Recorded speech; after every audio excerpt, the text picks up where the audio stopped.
We're active in about 15 campuses, and we're growing very, very quickly. And keep in mind, this is not just a flash in the pan movement. We're going to become an institution to give them the power and the confidence to stand up and let their voice be heard. I started this organization when I was 18 years old. I decided not to go to college. I didn't get in my dream school, which was the United States Military Academy at West Point. I have this idea to galvanize and motivate the future youth of this country around a core set of ideas, not just political parties or politicians. And the ideas are really America's the greatest country in the history of the world. The Constitution is the greatest political document ever written, and free enterprise is the most assured way to lift people out of poverty and create prosperity for all. Those are the three big ideas. And I think that's something that can win.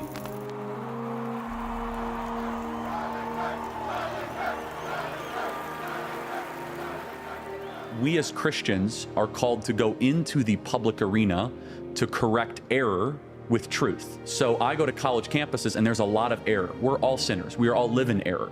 I'm far more interested in what God wants of me than what I want from God. I have to say this without getting emotional, but I'm very proud of my husband. And I know many of you are too.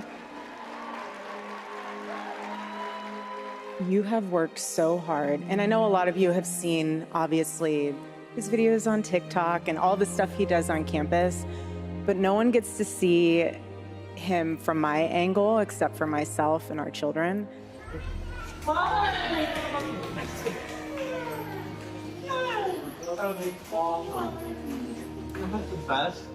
And the sacrifices that he made this year, he's amazing. I'm very blessed. And I would not have been able to do any of it without Erica. And that's the real truth. I'll tell you what.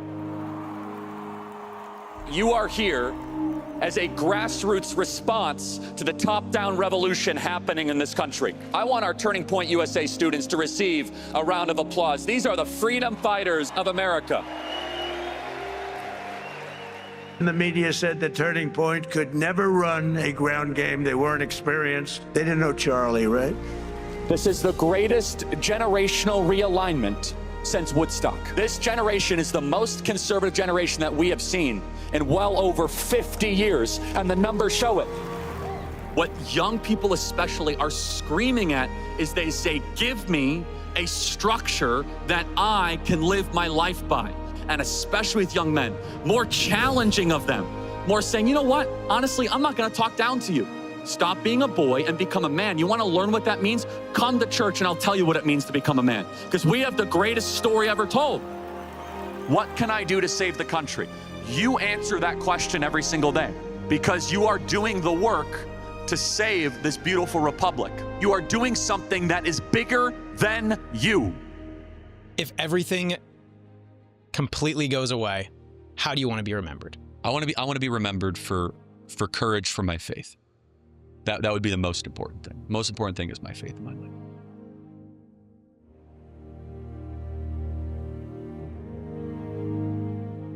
Welcome back to Spartan Leadership. I'm your host, Josh Kosnick, and this is your podcast for inspiration, impact, and of course, leadership.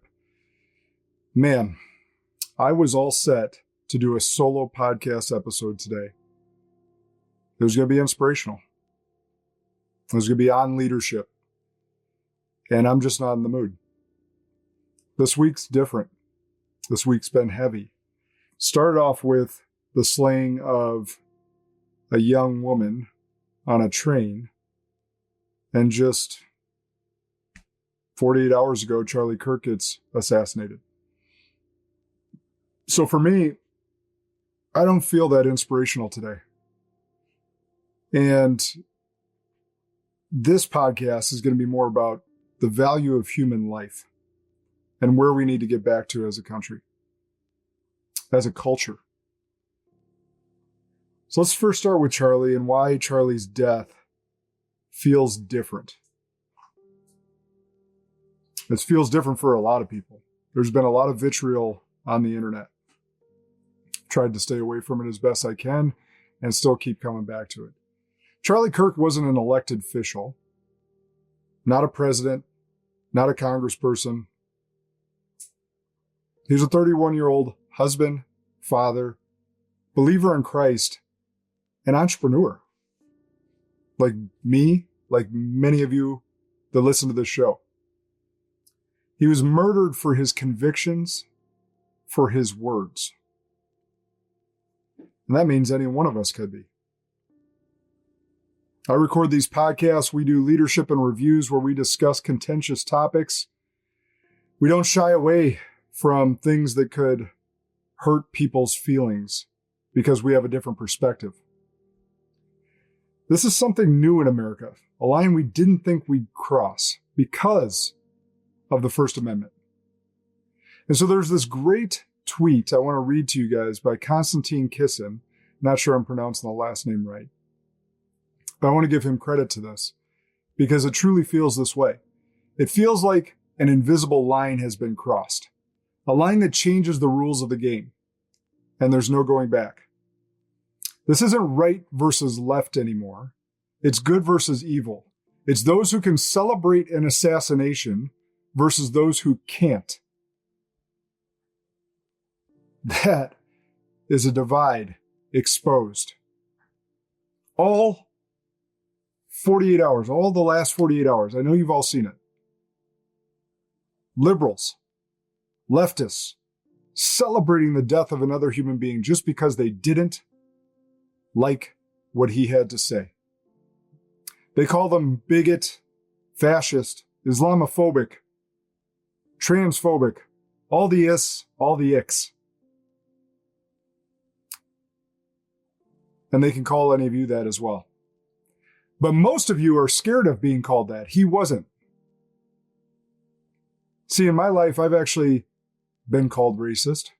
I've been accused of racism. I've been sued for it, for discrimination. Not because it was true, but because a narcissist wanted to get himself ahead. So that's why I'm not afraid to speak, because they truly can't hurt you in the end. Now, you may say, well, Josh, Charlie just got killed for it. But Charlie's a believer. Charlie's rejoicing in heaven right now.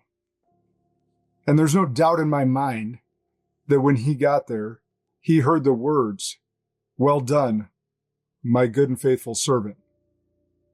Because he was unafraid to speak about biblical truth.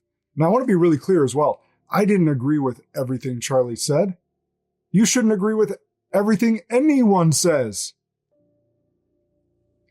None of us came from the exact same background, had the exact same life experiences, and it kind of formed our exact same thoughts. That's never happened in human history. You can't get 20 people in a room and have them agree on everything. You can't get 2 people in a room and agree on anything. You're not supposed to agree with everything anyone says. And that's a lie we keep being told. That's the lie the left has believed. You need any exposure to it? Follow one of the leftist pages. And they'll just lie on the page. They'll spit hate, spew hate on the page. And you see all the likes and all the comments that are agreeing with it. Like little fucking sheep. So this is a divide exposed. Law-abiding, God-fearing people are rubbing shoulders with other people who cheered for this man's murder. That reality is sobering. That means that all of us that are walking in through the grocery store, through Costco, through the hardware store, on the street, you're rubbing shoulders with people that fucking hate you. And that wants you wiped from this earth. And that's only on one side of the aisle right now. That's why I say this is a sobering reality.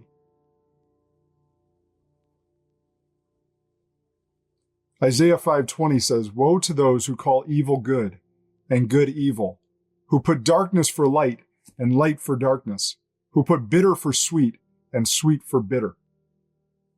There's biblical wisdom in all of this. And that's what Charlie wants us to remember. The one thing I really respected about Charlie, actually there's a couple things, because again, I told you I didn't agree with everything he had to say. But I really respected his biblical perspective and that he was unabashed in displaying it publicly. The fact that he could defend his beliefs, which we are called to do by having our own biblical wisdom, by having our own story of how we came to Christ, being able to defend our beliefs against unbelievers. And in doing so, you end up bringing people to Christ. And even if you don't, hopefully they have a bit more understanding of how you are coming to the decision that you made. Now, I want to talk about the role of social media in this as well. I was flying to a speaking event on Wednesday as Charlie was kicking off his speaking tour. So part of my business is being a public speaker. I sit on the air. Man, as soon as I hit my butt in the seat, I scroll on, I open up Facebook or Instagram, one of the two, and I see the blurb, Charlie Kirk just got shot. Then immediately I see the video. The footage went everywhere, uncensored, unfiltered, instantly global. When did that happen? When in recent history has social media been able to put gory murder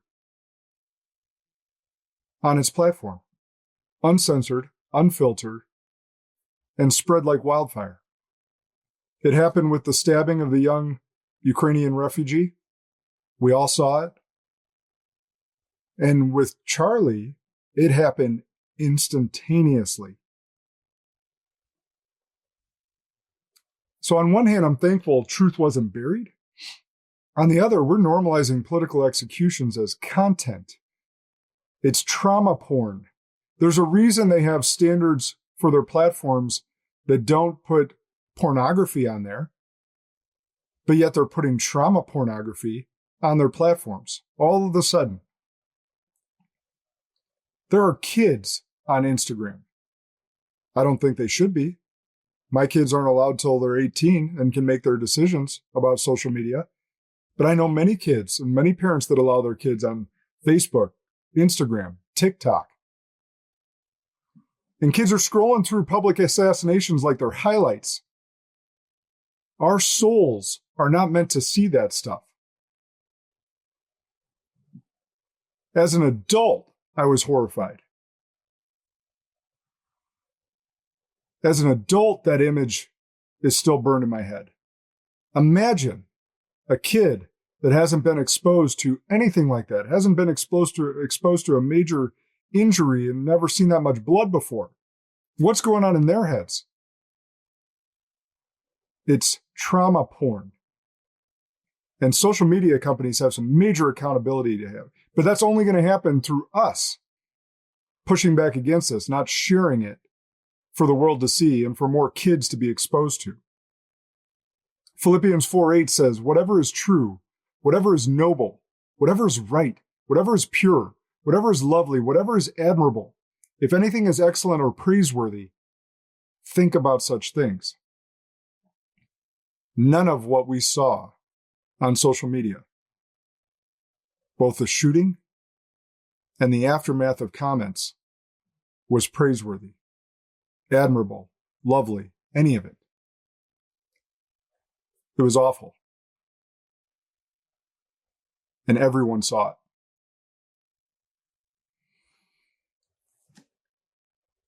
We have accountability to be had in our society.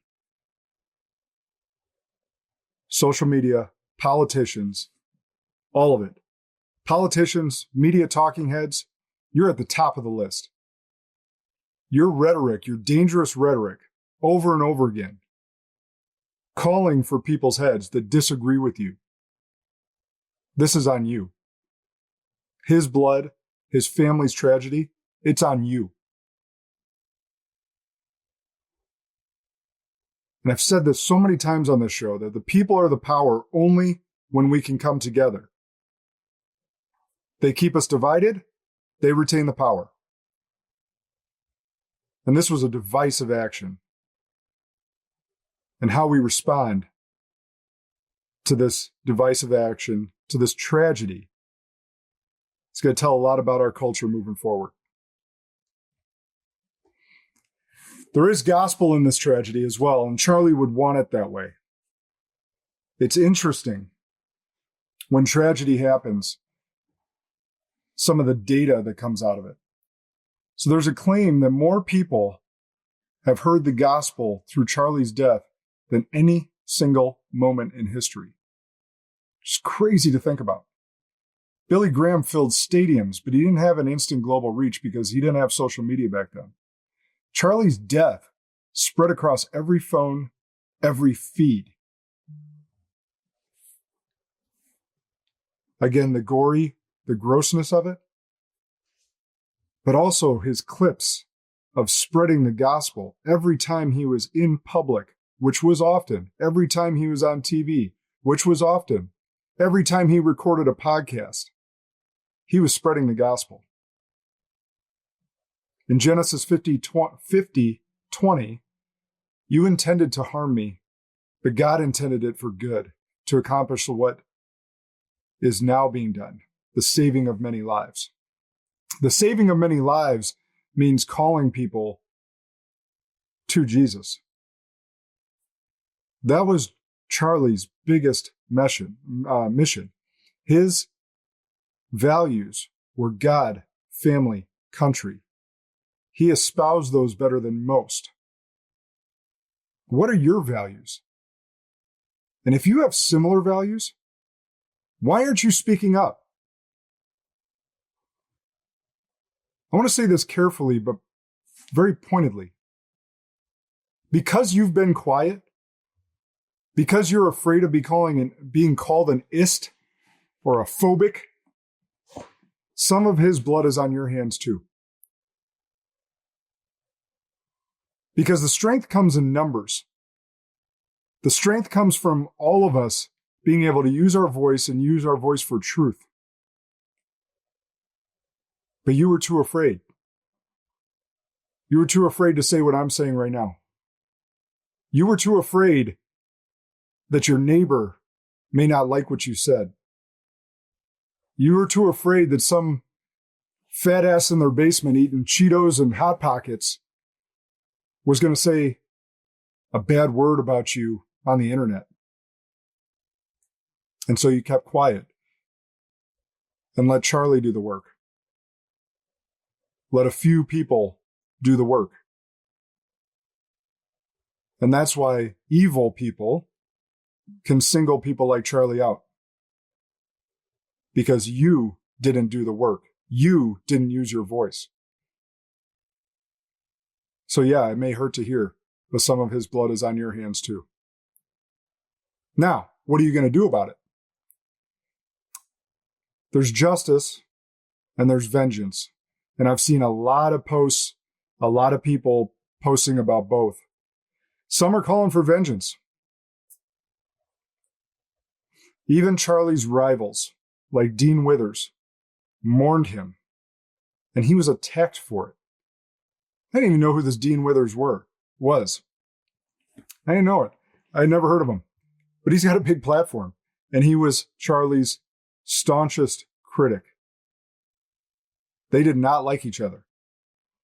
But the first video I ever saw of Dean Withers was him crying and showing empathy over Charlie's death, unlike many of his followers, unlike many of the leftists on TikTok and X and Blue Sky cheering his death. Dean was a real one. I want to give him credit. I doubt he'll ever hear this, but if he does, Dean, kudos to you for having the balls and human empathy, humanity, to actually show emotion and show empathy for Charlie, for Erica, and for those kids. Kudos to you, Dean. And kudos to you for taking the bullets from your proverbial bullets, by the way, from your fans, or so-called fans, that don't seem to have the humanity that you do. Vengeance and justice are not the same. Be really clear about that.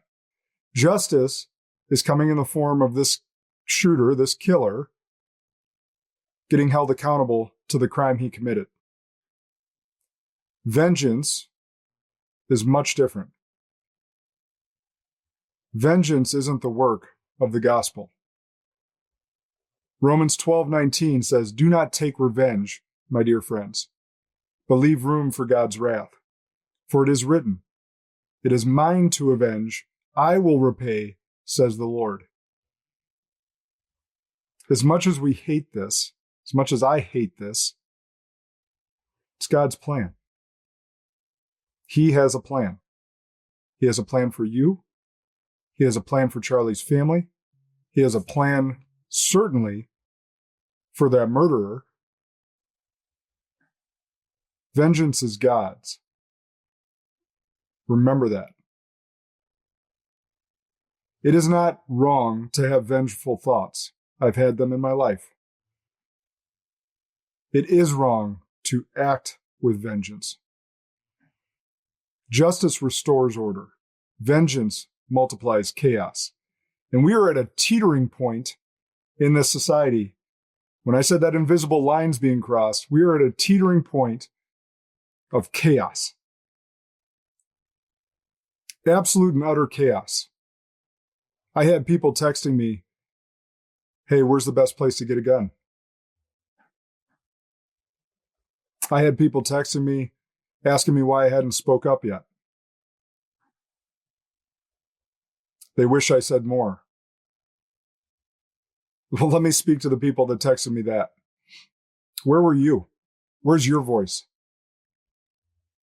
Why are you waiting on me? Because I've used my voice before? Because I'm using it now? I'll use my voice, but I'm not going to use it the day something really bad happens. Typically. I like to pause. I like to get the facts. And I like to let my emotions settle. It's called emotional intelligence. So that I don't speak vengefully. So that I speak with clarity. Unlike these yahoos that are celebrating the death, or those that are calling for vengeance immediately. Pause. There's power in the pause. It's a key leadership trait. Leadership and the cost of truth. This is a leadership podcast. We're, of course, going to talk about leadership. So if words can now bring bullets, then leadership itself is under attack. Because again, you don't have to agree with Charlie's messages. And the reason he was shot wasn't because what he was saying was wrong. He was shot because he was effective. He was reaching the youth. And for so long, conservatives have allowed public education to become a liberal cesspool.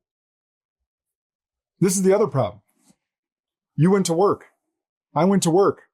And we allowed school boards, we allowed teachers, we allowed these institutions to become liberal, ideological places.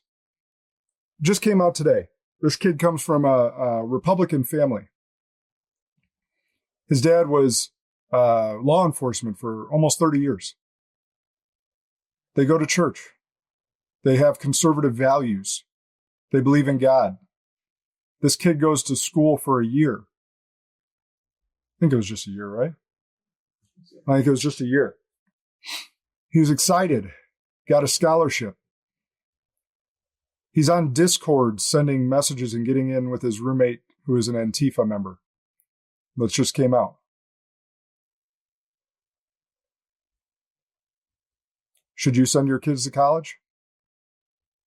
Does that university that you may or may not send your kid to espouse your values?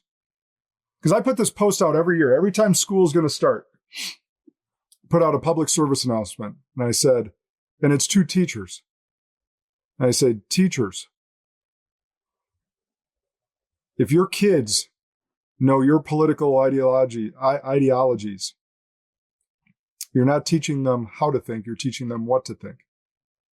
And a teacher's job is to teach kids how to think, not what to think. And that's what Charlie did so well. That's actually what I respected about him second most, beyond his being able to defend his biblical principles, was going to the public square, which America was founded on, and having public discourse with people that disagreed with him. At every one of his events, he'd have thousands of supporters, but also several people that disagreed with him. And he always called the people that disagreed with him to the front of the line. In fact, his newest tour, the one that he just kicked off and just got killed at, was called Prove Me Wrong.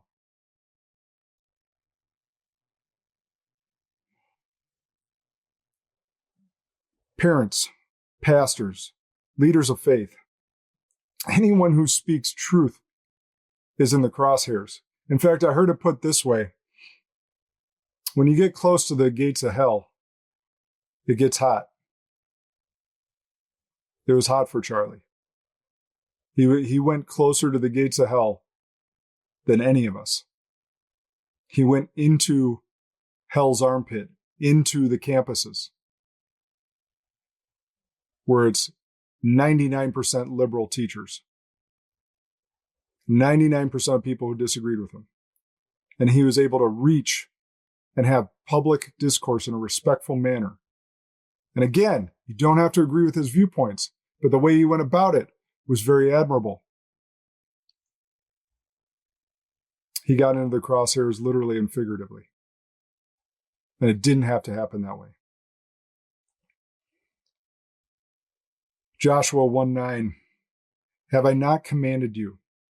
Be strong and courageous. Do not be afraid. Do not be discouraged, for the Lord your God will be with you wherever you go. It's one of my favorite verses. The Lord your God will be with you wherever you go. That means every time you open your mouth, every second you walk this earth, the Lord your God is with you. So let him guide your words. Let him guide your actions. For God's sake, stop shutting your mouth when you know the truth is being filtered. The cost of influence just went up, but so did the need for courage. Don't let Charlie's death be in vain. This is your wake-up call to use your voice. Don't be scared. The Lord your God is with you wherever you go. I recently put out a post, actually a few hours ago, because my wife we were on a FaceTime. I told you I was going to that speaking event. And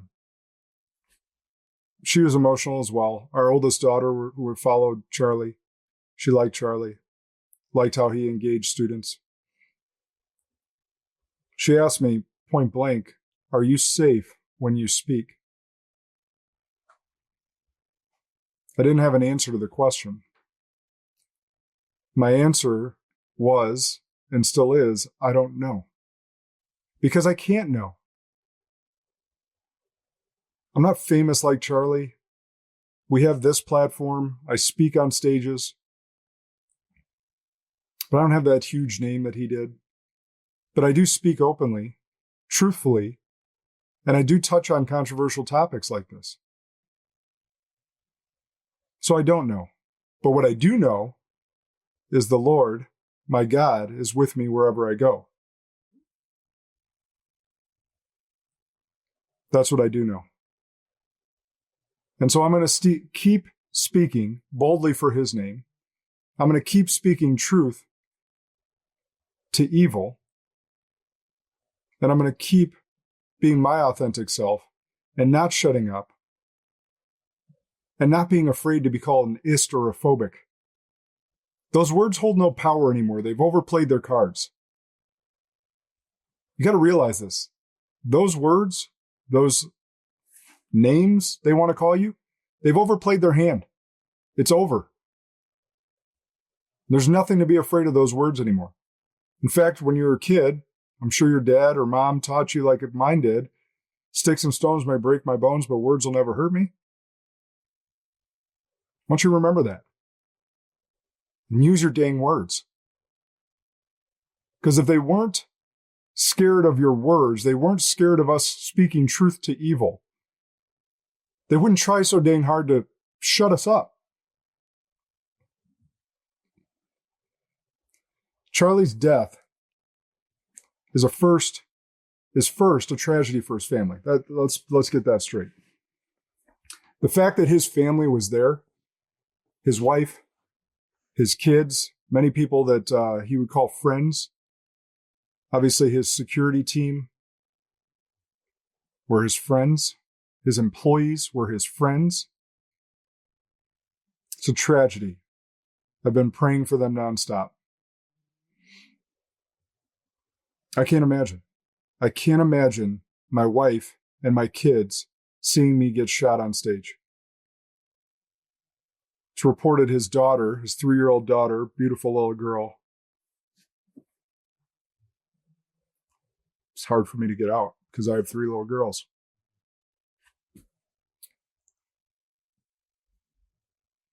She ran to him after he was shot because she was scared of the noise.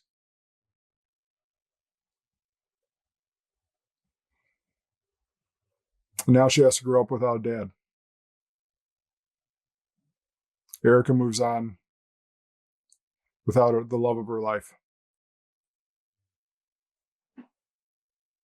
And as upset as that makes me, and the thought crosses my mind to not speak out, I can't do it because this is a war of good and evil.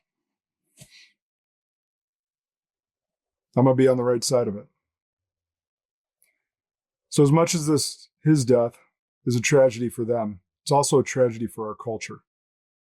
It's revealed who we've become. And let's circle that back to the young refugee stabbing as well. Because I had the same feelings about that stabbing as I did about Charlie's death. I have the same feeling every time I see the Chicago murder shooting stats every freaking weekend. We've lost the respect of the value of human life. We've lost it. We've completely missed it.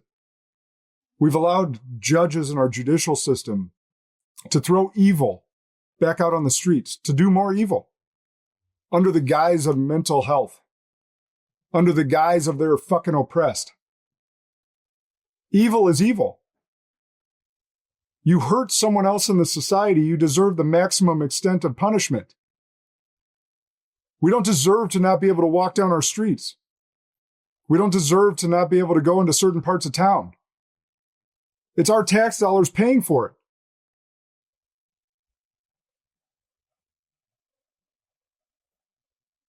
So yeah, we got to do something with the judicial system. We got to do something with politics. We got to do something with media. We got to do something with social media. But it starts with us. It starts with us speaking up. It starts with us being able to use our voice in our schools, in our communities, but first in our homes. That's why you got to stop being so fearful of using your voice online, offline, in your communities. And stop allowing evil to infiltrate all the spaces that affect your kids.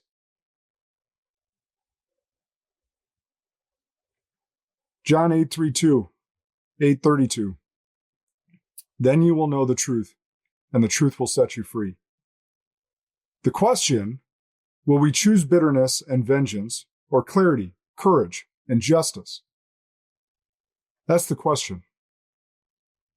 What will you choose?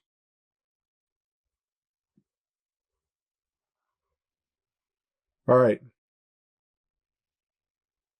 I could go on ranting about this much more. My point keeps coming back to the value of human life. People like Charlie Kirk, people on TV, people on podcasts, your favorite sports players. They're not objects. They're human beings. And you treat them like objects first and not humans first. You're a human. They're a human. Act like one. Choose clarity, courage, and justice. And focus on being the best hour of someone's day. And if we all spread that and love, the intent of being someone's best part of someone else's day, spread that, spread gratitude, that's how we change the world. And standing up for injustice, standing against evil. We're in a war. It's good versus evil. The good's got to win, but it's only going to win if you actually stand the fuck up with your voice and your actions. Now go be the best hour of someone's day today. Spread this message, please. Remember, the good and great are the enemies of possible. Lead like a Spartan today.